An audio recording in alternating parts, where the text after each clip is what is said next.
I purchased from Just Like the Real Thing the 2 adhesives that they recommend in their instructions, along with the blaster, which is used to give a faster setting to the thicker of the 2 adhesives.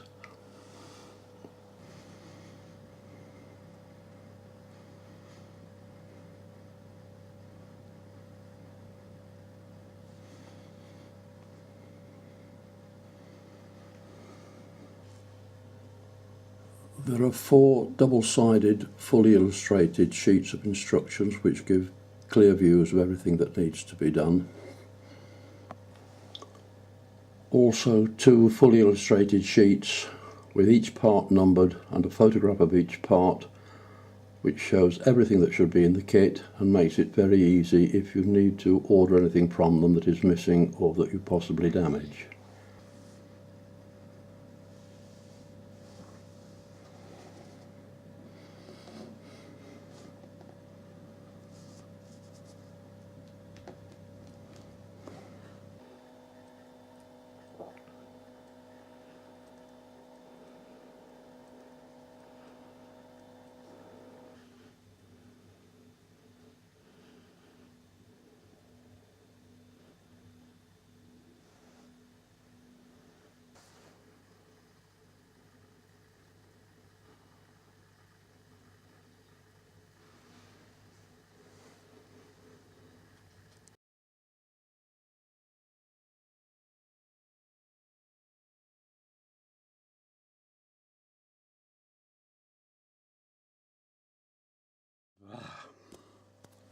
As the instructions suggest, this has had a good wash, and you can see it's very well detailed. There's almost nothing to clean up on it. The first time I saw this casting, I wondered how long it would take to build one up from an etched brass kit and put all these details on. I think it would be more than an evening's work.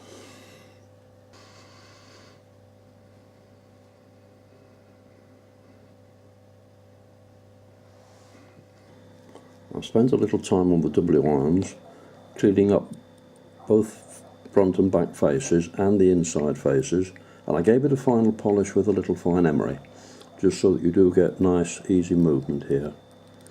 And also I've cleaned up the base just a touch with a file so it will sit snugly against the floor. And I'll put the W irons on now. Well, this is the last one going on, and I am putting the adhesive on both faces.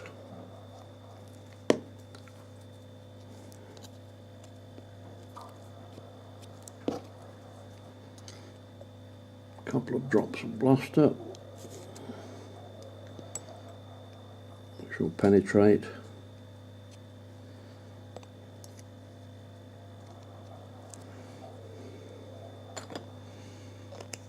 and that's job done.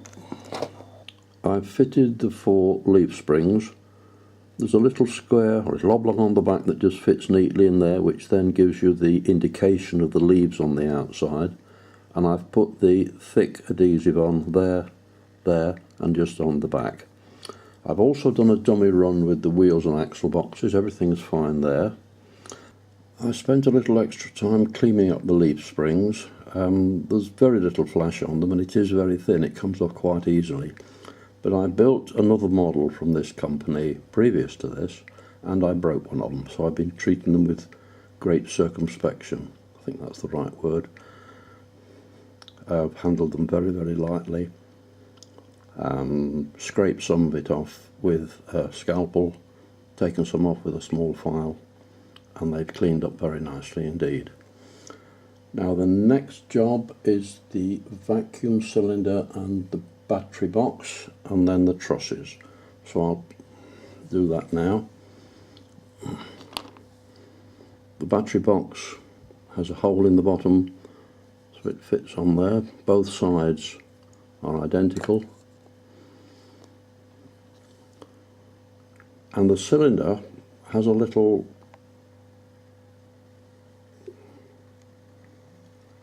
shaped spigot, so it can only go around one way, so I'll put them on next. The trusses have little cutouts, one there which corresponds to this beam, and one here which corresponds to this one. And there's a little half, I don't know what you'd call it, there's a half depth hole there and there, so you can't fit them the wrong way around. I've already done a dry fit. I'll do it again and show you what it looks like. Right, they're just sitting there with no adhesive at the moment.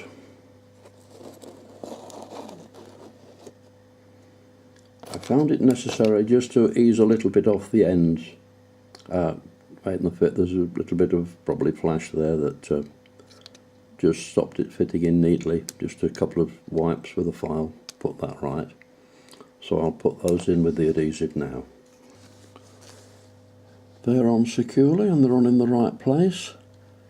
The instructions now suggest a cup of tea. Well, it's a couple of days after the first day of spring. We've got about 5 inches of snow outside. It's been snowing all day, there's a bitter wind, so I think perhaps a mug of drinking chocolate would go down very well. And then I'll start to have a look at the brake gear. I'm working in the lounge on the dining table. It's much too cold to go out into the conservatory where I normally work. It's nice to get out there again when the weather picks up, but the warmth in here is just what I need for this job. And it's a job that's quite easy to do in circumstances like this. You don't need a workshop. It can easily be done on a small table somewhere. Well, before taking a break, I've just added the dynamo. I've used the thick adhesive on all this up to yet. I really like it. You've got a few seconds before it goes off, time to manoeuvre it into its final place, and I'm really pleased with that product.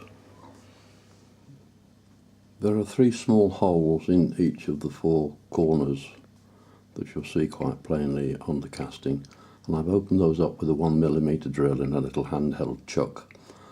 At the same time, I've opened up all the holes down both sides of the sub bars, and there's about 60 to do altogether, but it doesn't take long. I've cleaned up the brake shoes and run a broach through the little holes. Now there are 2 different sorts of castings, A and B. The ones at the top are more sharply angled, the ones at the bottom are more of a right angle. I'll come back to that later.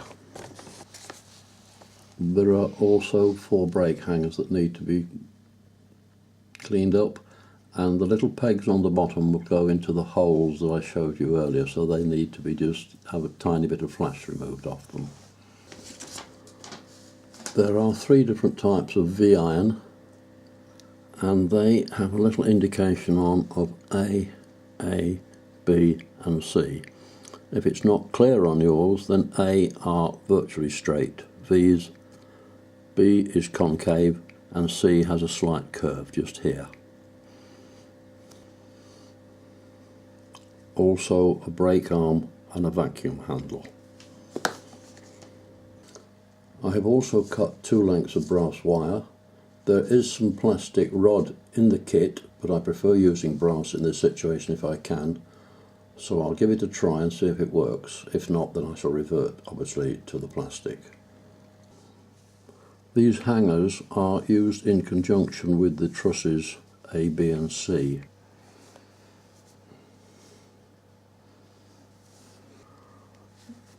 Truss B is the one with the little crossbeam, the dynamo sitting on it, and A are the 2 with the right angles on in the centre.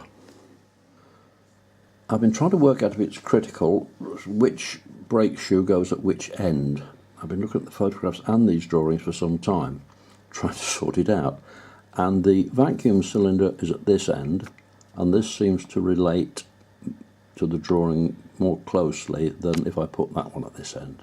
It's probably not critical, but that's how I'm going to start to assemble it, with the one with the most acute angle at the same end as the vacuum cylinder. There are some small angles recessed into the V-irons which will fit onto the trusses. This is a dry run, a mock-up to make sure that everything fits, and I've put everything there that should be there. I think that with the 2 brass wires there are about 12 pieces involved. So I'm going to start by putting in the brake arms at one end first. Well, that's the first one in. I'm trying to keep my hands out of the way so you can see what I'm doing. That goes in there. It's straightening. And a little bit of the blaster.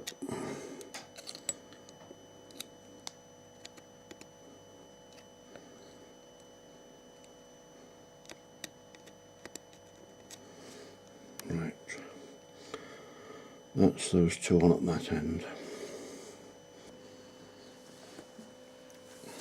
To give some rigidity to this so that I can work on it easier, I've put in this connecting bar and I've used the thinner, the quick acting sign over here and here. So now that's all ready to go. I can take out my little prop and do that.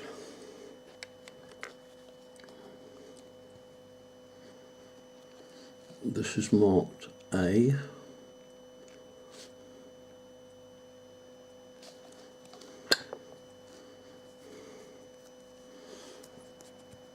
And with a lock, that can go on there.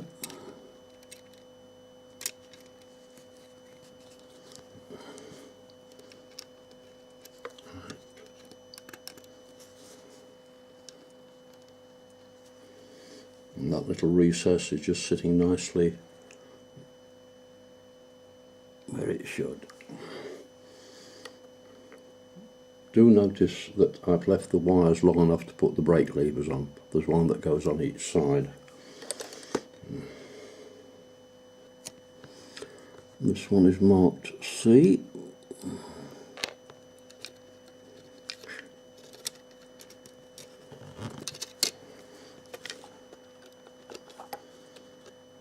It's the beauty of this thick, slow acting sign. Now you've just got room to manoeuvre these into just where they should be.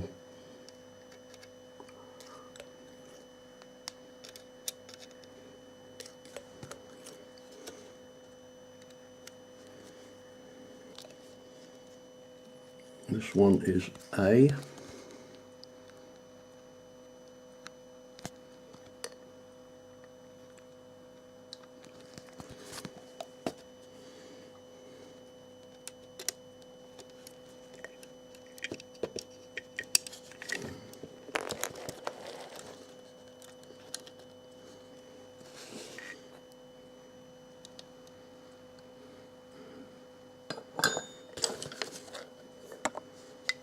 Sorry, my hand's in the way. I've got to hold it just down into position. It's springing up slightly.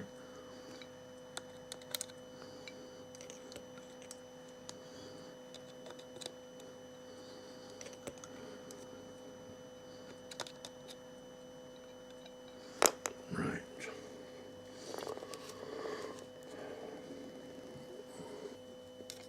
Now there are 4 of these brake hangers to fit.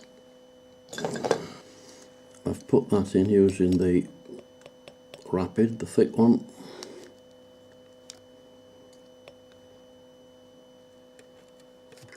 There.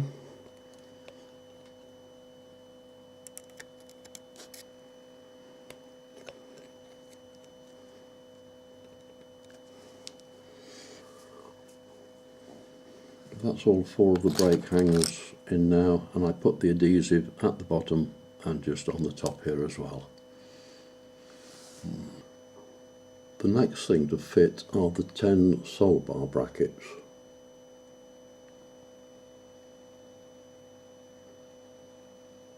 These are quite small, quite delicate. I've done the 5 on the far side. I've cleaned up 4 of these. There's just the last one to do. There's a little bit of flash on the inside. The 2 small pegs at the end need the flash removing and just reducing in size very slightly. The outer face wants to be filed flat, and then I went over it with one of these little emery sticks just to smooth them off. And the two sides need reducing slightly. They're just a little bit too wide to fit easily in the sole bar. They do take a bit of handling. I've found generally that holding them in the end of a pair of pliers without putting too much pressure on. I say the other 5 are in, 4 of these are already cleaned, so I'll just do the last one and then I'll put these in. I'm just working carefully around these 2 little pegs with a very fine Swiss file.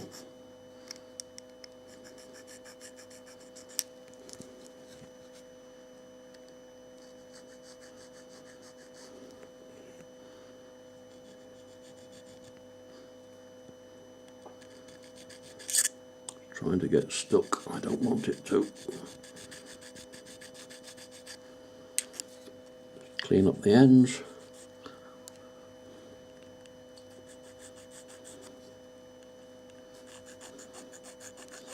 Trying to keep them reasonably round so that they fit the holes.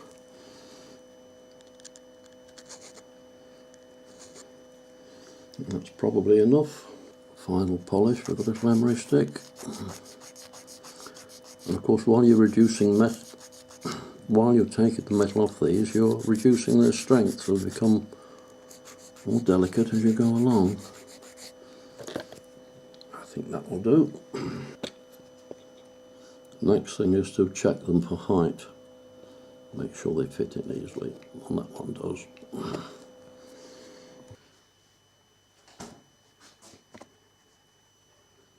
I've put that on with the thinner of the 2 cynos. I think it might be easier to give it its final polish now it's in situ. Well, that's all the 10 sole bar brackets on, and now I'll have a break. There are 4 of this type of step with their associated lower step, and they just little cleaning up. I've already put one on, I'll show you that later. And there are 2 of this type of step with the lower step and with the brake gauge.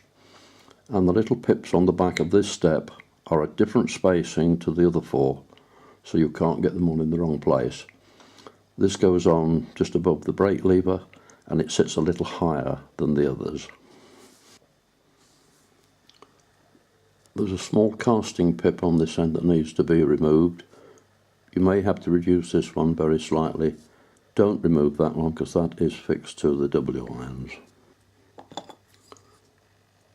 This one just needs a gentle file off.